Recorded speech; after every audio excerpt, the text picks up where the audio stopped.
Have you guys seen that new bizarre conspiracy theory from conservatives on Twitter claiming that there aren't any babies anymore? I wish I had one of those tweets on hand. If anybody has one, or like a compilation of those tweets that they want to drop in chat and at me, then definitely consider doing it, because some people in chat clearly have not seen them, but they're on Twitter, and they're becoming quite popular, where people are making tweets like, when was the last time you saw a pregnant woman or a newborn baby? And it's like this weird insistence that nobody has seen a heavily pregnant woman or a noticeably pregnant woman or a newborn baby in like years or something. And so there's this claim that no one is having babies, like literally, that they're extinct now. And they're literally making it up into a big conspiracy that babies aren't real. Unironically. My cousin had a baby, they don't care. They'll say you're lying. They're conspiracy theorists. Any information they seek out is only to validate the conspiracy theory they want to be true. You've seen flat earthers. Like, do you really, like, when there are people like that, you know there are people out there that just don't care about the truth.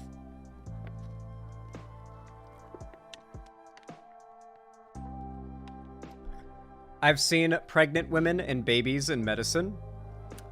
Yeah, but like I said, they don't really care. They don't care. They're just looking for confirmation bias. Regardless, though, apparently Tim Pool is kind of playing into that conspiracy a little bit, but maybe not as hard, with this interestingly titled clip from his Timcast show, podcast, whatever you want to call it, that came up in my recommended of all things.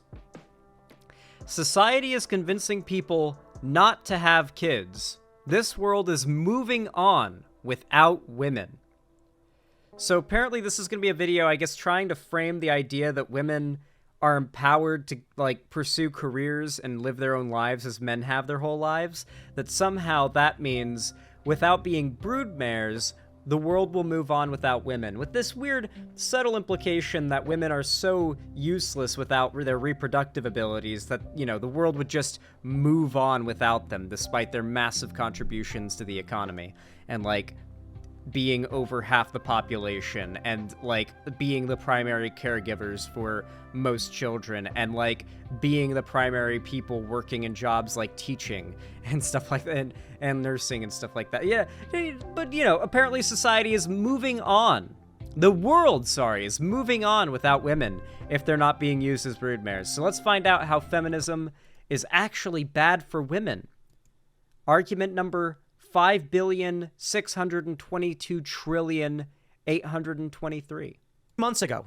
3 months ago, The Guardian. This is 3 months ago. Wow. More people not having children due to You know, I feel like Tim Pool should have never removed the beanie. I feel like if he maintained that sort of double D from Ed, Ed and Eddie mystery around what's under his beanie, it would be like this eternal question that would always keep people watching, with, like, this sole desire to just see what the fuck is under there. But he's posted it. Had he never done that, it could have been this, like, literally never fulfilled mystery, like Double D and Ed, Ed and Eddie and what's under his hat. I miss 2014 politics. Looking back at even, like, 2020 politics, which even then I was looking back at 2014 politics and missing it. I miss the politics of back then. I think the fact is that the political issues of the past are so done and settled. It feels so much like you could just go back in time and smurf that era of politics very easily. Like, anyone feels like that with, like, past eras of political, like, culture war stuff, while the current stuff is just always developing and you always have to keep up, and it feels impossible to keep up with the talking points. And so whatever is happening now always feels less preferable to the political culture war points of the past. And I do think things have gotten dumber, but you know, maybe it's nostalgia too. You're right, you might have a point, Lucky Otter. Maybe it's nostalgia. Actually, comment down below. I'm curious on this one. Do any of you guys ever feel nostalgia for eras of politics or anything having to do with politics? I definitely do feel some nostalgia for, like, early like my early time in politics, mostly having to do with where I was streaming from, less so than, like, the streams and the like topics and the stuff like that themselves. Like I more so have like nostalgic memories of streaming in certain places, and just, I don't know, they just kind of stuck with me for some reason. That aside though, I'm curious. Say so in chat if you've got like any nostalgia around certain areas of politics, and comment it down below when this comes out as a video. Delancer says no. I'm curious though. I'm going to read the comments in this one. Anyway, let's resume. Climate breakdown fears finds research. Really? Yep. You want to spin the monitor? That is just so hard to The believe that Malthusians- regular people are buying this. I actually hear this a lot from course, people. yeah. Like, Yeah. to bring kids into this world because of climate change, or, you know, monetarily. I had $200 to my name when we left the hospital with our first child. You just got, I And- just and had it- kids. Okay, that's not how raising children works. The idea of having $200 when you leave the hospital and just being okay is not how it works. There's a reason why food stamps exist, and why social safety nets exist, and why people with children can claim them as dependents and get tax benefits from it. Because raising children is expensive and hard. Are they actually trying to pretend as though adding an extra mouth to feed to your household is not a massive increase in cost? This is how disconnected you have to be, or pretend to be a conservative pundit. You have to unironically pretend as though adding an extra mouth to feed to your home does not immediately, massively increase your monthly living costs. I will say that when my mom comes to visit me, I pay for literally all the food. And oh my God, does the monthly grocery bill go up by a lot. It's more than by 100%. It's more than if there was just, like you would think, than for just one extra person living with you. Having just a single extra person living with you makes you spend so much more money on food. It adds complications. You have to buy formula. You have to buy diapers. You have to worry about medical emergencies. What if the baby gets sick? There are countless things to worry about. There always has to be a parent home able to be with the child, unless you can afford a babysitter, which many people are not in a situation where they have a parent or grandparent who can just always be there to take care of the baby when you go out to work, and you can have a two-income household with kids. Pretty hard to pull off. Like, let's not pretend like reality doesn't exist here, please. Kids. Listen. Have kids. Well, I hear people say things like maybe it's not the right time for us yet because we're not established enough or not. But I just even always the right time. even my extreme like leftist professor friends, they might pay lip service to what.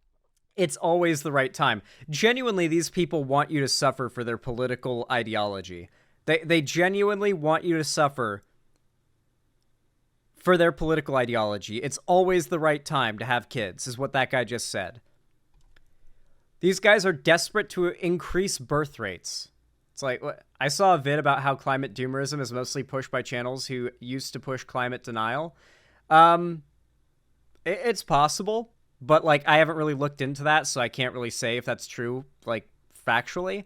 The thing about climate change right now is that we're already seeing it happen, but the way that it's happening isn't how conservatives have lied and said the left has said it will happen. Or I should say climate scientists will say it will happen. Let's look at some places that were built, and just going back a couple decades ago, were completely fine, even when big storms happened.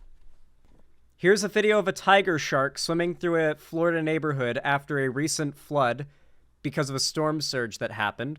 When the average sea levels rise, and you account for tides and storm surge and floodwaters in Florida, a couple inches of rising rising sea level means that all it takes is the few the few yearly storms like this that happen a year to literally destroy entire neighborhoods multiple times a year, which is literally what's happening now in Florida, in many neighborhoods coastally. Here's a fucking shark swimming through a neighborhood in Florida. This is a year ago. That's because it's connected to the ocean, by the way. Not because rainwater flooded. It's because it's connected to the ocean, and sharks were able to swim into the neighborhood. Oh, it's two sharks. Okay, it's not even just one shark, it's two.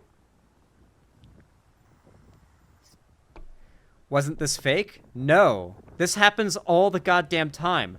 Bull sharks literally swim up the Mississippi River like 1,000 miles inland to completely landlocked states. This is absolutely real. Sharks swim into flooded neighborhoods all the time. I witnessed this happen. I was literally made homeless because my neighborhood as a kid got flooded by a storm that was not... The neighborhood was not designed to withstand those kind of storms. Climate change did this. Now, right now, the big issue is, you know, coastal neighborhoods in Florida get fucking wrecked when storms hit. You know, the hurricanes hit a few times a year during hurricane season. It's a big problem. This is just the beginning. The scientists said it would be feet of rising sea levels, and that's a slow, gradual process. The point they were warning about wasn't in 50 years we're all going to be underwater. The thing they were warning about was in 50 years we're not going to be able to stop it. We've passed that point. It's not that we've passed the made up in 50 years we'll all be underwater argument. It's that we have passed the we can't stop it point unless we go fully carbon negative. That is to say, we are removing more carbon from the atmosphere each year than we are putting into it. We need to have a net negative carbon emission globally. It's not happening. It's not presently happening. So the problem's just getting worse. I'm not doomering. I am just simply being real here. I don't think most people who don't want to have kids aren't having kids because of climate change. I think most educated people who are aware of it know that the primary people who are going to be harmed by it are the very coastal living Americans and the people living in lower income areas, like very low income, like by low income areas, I mean like the global south. I mean like developing nations, right? And farming is going to get fucked up pretty badly too, which is going to have some pretty drastic effects on food prices. But overall, you're not going to see like wealthy American cities flooding, especially not as you get inland. It's mostly going to be like the coast consumes a few feet, you know, and it's going to be significant in some areas that are low-lying and flat, but in other areas it won't be as big of a deal. There are models and projections that very accurately show how this will happen. But it's a slow process. And right now, we really see the holy shit, my house is underwater part of that process happening during hurricanes. But I don't think most people who aren't having kids because they think climate change is going to like end the world. I think they aren't having kids because having kids is expensive and a lot of responsibility. And frankly, this weird conservative notion that every human has a responsibility to procreate and have kids is partially what is like guilting incels into believing they're failing as men or failing society by not having sex. A. And B, it's this weird idea that we as humans in a free country have to like shackle ourselves with this burden of being forced to have kids and have that responsibility because it is supposedly an immoral, sinful, selfish, society-degrading act to just focus on yourself, enjoy life, and not have kids. You enjoying your freedoms is bad for society, according to them. And they are convincing you to tell other people that's the case too. What you're talking about, but they still have the kids. But I don't know, maybe you're right. And maybe Why, in 5-10 years. Question. Why are 16-year-old girls being put on birth control? Well, I suppose because we generally don't want. Because there are many 16-year-old girls who are sexually active, A, and B, because there are 16-year-old girls who are sexually assaulted. Because they're sexually active. What are you going to do? Make it illegal for 16-year-olds to have sex? I'm pretty sure it already is, as far as I'm aware. At least all I know is when I was 16, I was pretty certain that if me and my girlfriend went and tried to have sex somewhere and a cop found us, it would be a problem. You know, like that was my knowledge of it. I don't know if it's illegal, but regardless, how would the cops enforce this? Like what? I don't even know what this argument is. What is he getting at here? Because 16-year-olds are sexually active, so they should have birth control, so they aren't having kids, unless Tim Pool thinks 16-year-olds having kids is good. 16-year-olds to be having children unless they're in an established lifestyle, right? They probably shouldn't be having sex. Right. So what's happening in our society where instead of, and I'm not saying teen sex is down, by the way. Like, if you look at it from, like, even the last, like, what is it, like 60 years that they've been tracking this, teen sex is literally down massively every decade. I think it might have had a spike in the 90s, but like, especially since the 90s, it has been on a rapid decline. The idea that we're seeing this, like, insane rise in sexualization or sex activity among, like, teens is not true. It's just factually, statistically not true. Abstinence-only education, but the question is, how do we become a society where we're like sex? Abstinence-only education, hilariously, does not work. It also, not really hilariously, actually, very sadly, does very little to protect children from reporting and knowing when they have been sexually abused, and thus preventing it from happening to more children. It's good, baby's bad. How about... I'm just not sure that that still has really... I understand that you've got left-wing publications like New York Times and activists, but I'm just not sure that really has actually... Oh yeah, also tons of women take birth control because of hormone stuff. Like, not even because they want or need to control the ability to, like, get pregnant, but because birth control is a medicine, and medicine isn't, like, magically ordained to have a single purpose, and it only does that, and that's its only use. The medicine, like, some birth control medications have other effects. Like, it's kind of like how Viagra is also a hypertension relief medicine, right? And it was originally developed, I believe, at least, that's what I was told originally, for women with heart problems. And then, like the medical industry discovered that when men take it, it gives them, like, erections that last really long and don't go away. And we're like, oh shit, cha-ching, we can market this in two ways, as, like, a hypertension pill and as Viagra. Or as, you know, what we know as Viagra, like a dick pill. You may be right. I'm just not sure that real perspective is really filtered to normal people. Like, even my professor friends are having kids generally. Sure, but yeah. like... Yeah, it can be used by fighter jets to keep them from passing out from the G-force, I bet. Yeah, because it would increase blood flow. And that's literally, like, the G-force is literally keeping the blood from flowing through your body, and it knocks you out. I have not heard from anyone. In fact, everything I've heard from everyone is that doctors immediately tell teenage girls, get on birth control. Stay on birth control. Yeah. Yeah, well, I mean, I guess... Well, especially because you never know if a 16-year-old girl is going to get sexually assaulted by a man or raped by a man and made pregnant. So preventing that in the first place, a horrible possibility of a very common, horrible scenario, is a good thing to prevent. Especially in a group that is already sexually active to begin with. 16 and 17-year-olds, while less sexually active than they ever have been before, ever in human history, are still sexually active. And so providing them with the tools and education they need to do that stuff safely is good. Rare take. Educating children on what they need to know for life is a good thing. It's I guess the idea being that it's assumed that a large portion of teenagers, of horny teenagers, are going to be having sex, and so how to mitigate that? 16 I get, but like, why are 18-year-olds? Why are they not having families? Why aren't they getting Well, everything married? is being delayed though, and that's an interesting conversation right, to have. why? Development. I mean, Mind you, Tim Pool's gone on several rants about how he blames women for the fact that he's still single and doesn't have kids or a family. It's all women's fault. It's all women's fault. None of it's for him to blame. Feminism has ruined women, and that's why he can't find a girlfriend and why he hasn't had a family or kids. He has gone on multiple rants about this. well, and that gets over into Me Too, the way that we're infantilizing young women now. The idea that even if you're a woman of age, say we're talking about an 18-year-old, now, like Evan Rachel Wood. Right, I was just a child when we started dating Right. at 18, 19, right? Yep. So there's the concern I have for the mass medication of females through hormonal birth control is... that's a legitimate concern. No, it's a legitimate concern. I mean, yeah, we're like... It has been societally decided that women should be hormonally altered at the earliest time possible post-puberty.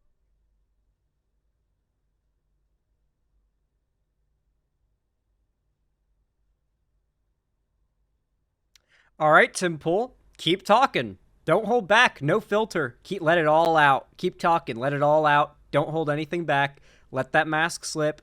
Just keep talking.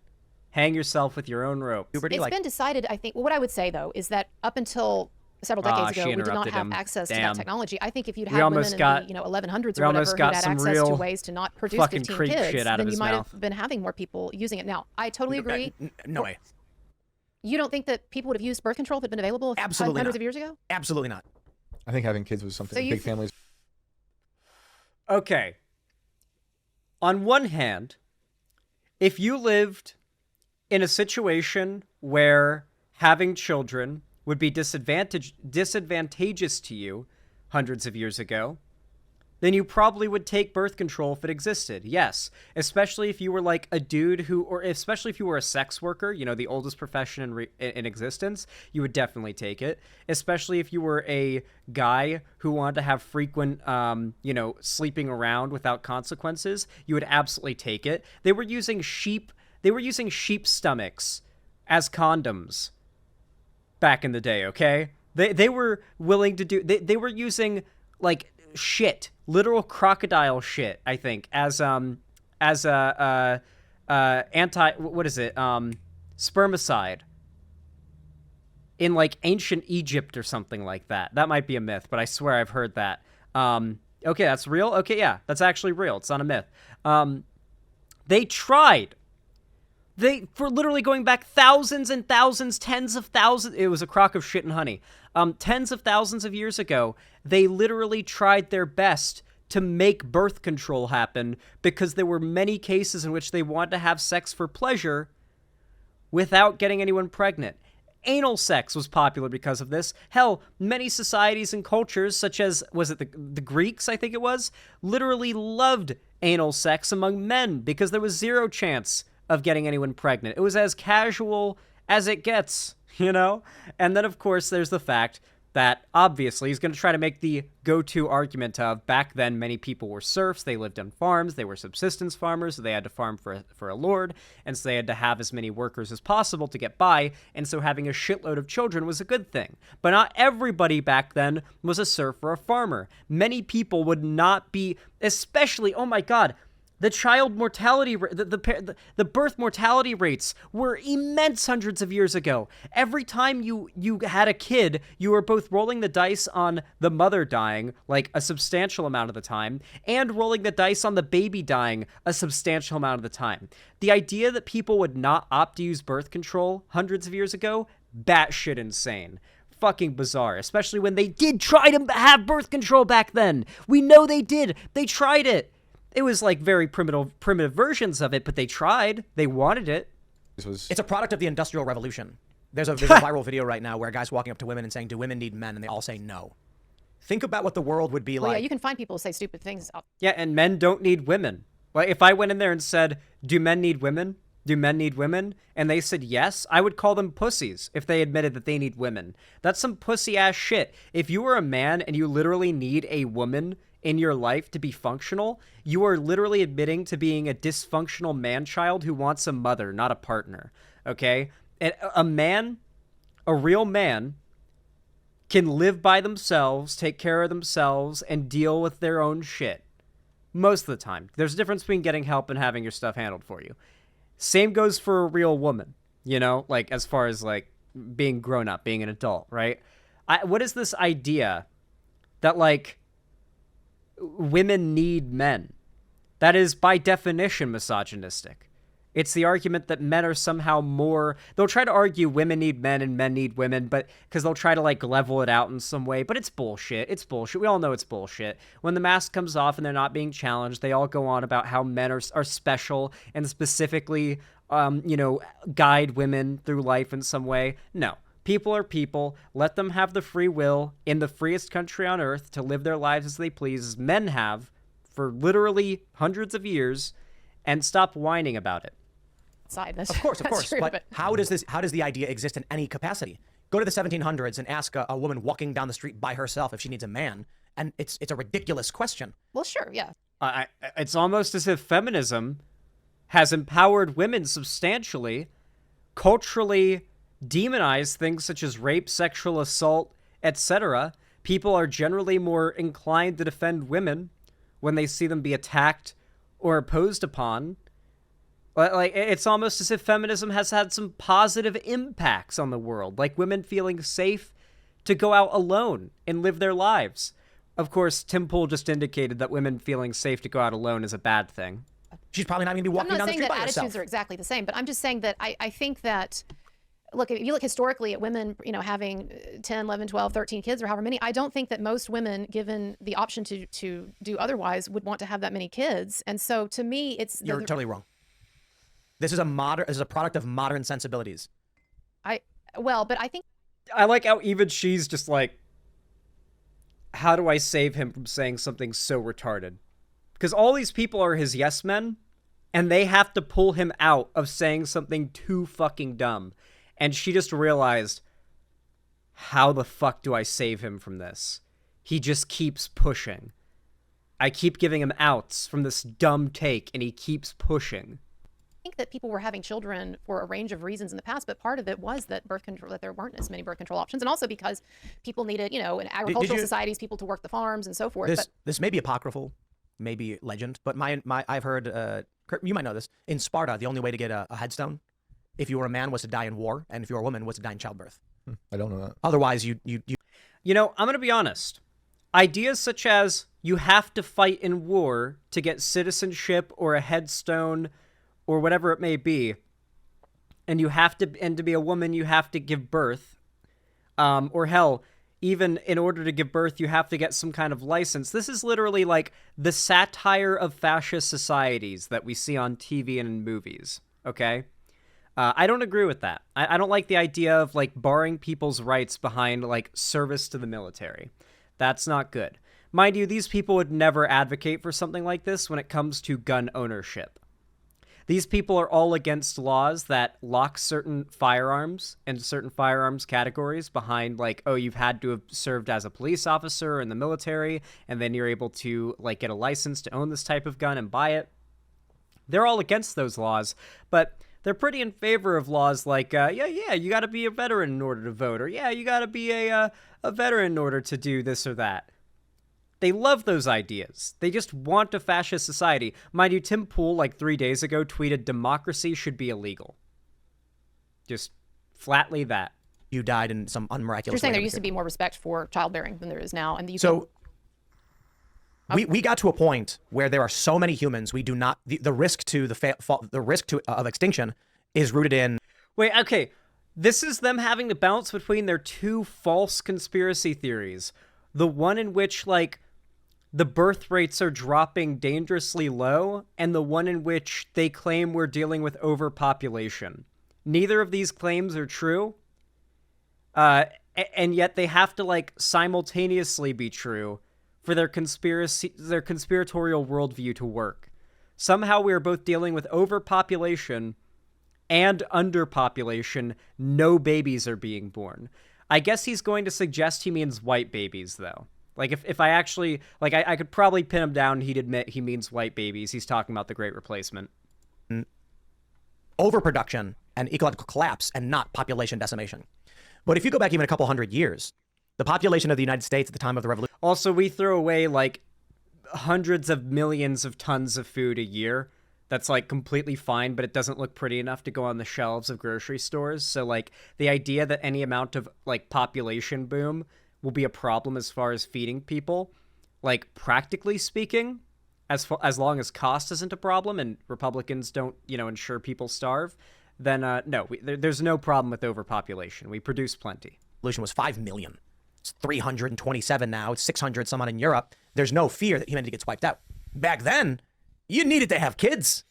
It was just like the people. Did you guys know that back then you had to have a lot of kids so they could work the field so you wouldn't make it because you had a lord you had to serve, and if you didn't give them enough bushels of wheat, they would flog you in the town square? Did you guys know that? Oh my god, I've played a video game that takes place in medieval times. Did you guys know this basic pop culture reference fact that everybody knows about, like serfs and lords? That's what he's going to do. Every bit of, like, Tim Pool's commentary is either a batshit made-up conspiracy theory or a pop culture reference. He's literally made Marvel references when talking about politics.